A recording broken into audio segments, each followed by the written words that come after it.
Hi, this is Beverly. I wanted to just show you some examples real quick of some different kinds of journals, and then I'm going to show you how to cover a pad of paper to make it into a pretty journal without a lot of work.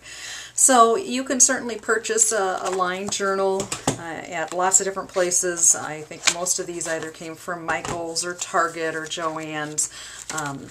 And you have to decide what works best for you. If you need lined paper, that's great. If you don't care, or if you prefer to have something where you can doodle or draw pictures or whatever, then maybe plain paper would be better for you. Some people like to have tabs or put tabs onto their journaling so that they have a way to designate different kinds of categories.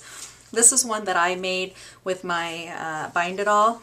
And so it has, I have different categories already stamped in here. I have, one on faith, one on change, history, spirit. I just stamped a bunch of different things. Quotes, growth, things like that. Topics that were important to me, goals, questions, things along that line. Here's a journal that I purchased that was pre-made, but I put the cover together, and so this was another very simple thing where you just put in the insert, and I added some pretty ribbons. Some people like to use composition books and leave them the way they are, or to decorate them, either way.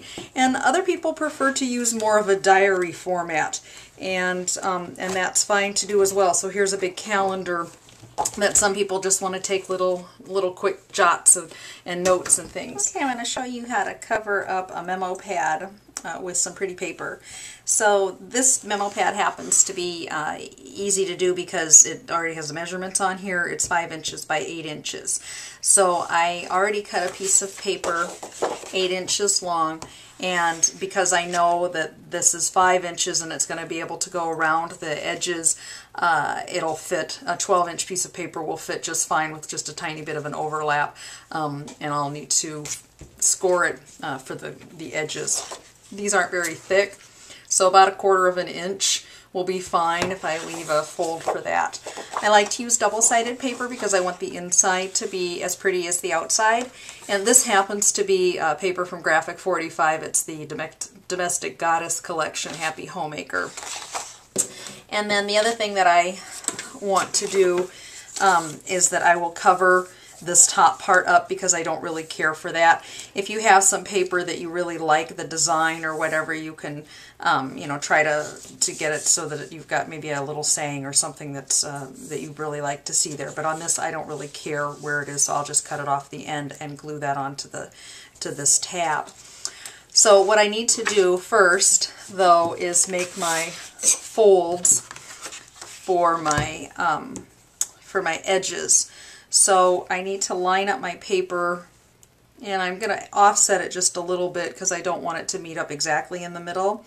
And I'm going to line it up with the end of the paper here and make my score lines with my bone folder along one side and then the other. And then what I want to do is move it out 1/4 inch from each of those. So to do that, I'm going to use my Fiskars trimmer and just use this groove here. So I'll figure out where that is and go from there.